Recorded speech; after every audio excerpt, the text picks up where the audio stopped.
One of the things that we teach in the Art of Hearing God is this section we call the Revelatory Maturity Continuum. And it's this graph where there's a point at the top over here that says words of God and a point at the bottom over here that says words of man. And there's this line that goes from here to there. And the whole point of it is that we're all progressing as we grow, as we learn to hear. We start in this point where we think that we're hearing from God, but we add a lot of ourselves into it. Maybe we're not happy at the moment, or maybe we're going through a situation, or maybe we have some theology that doesn't agree with what God is saying, and so we change the revelation to fit where we're at. Now, this is something that is normal. God actually speaks through vessels, and he knows the vessel that he's speaking through. And so he speaks through vessels because in doing so, it gives them an opportunity to change. And he's going to accomplish what he wants to accomplish one way or the other. But our goal is not to just say, okay, I understand that I'm not clearly communicating exactly what God's trying to communicate.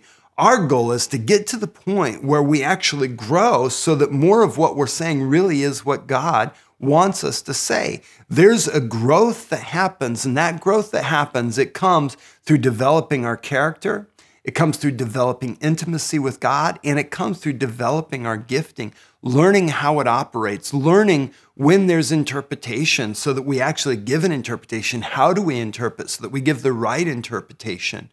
So that we can give the application so that people can actually run with it and do something with it. But there's a need for study, and there's a need for maturity in our gifting if we're going to have the impact that we want to have. And it comes from understanding that we're all coming from a place where there's a lot of us involved, and we're moving to the place where there's less of us that's involved.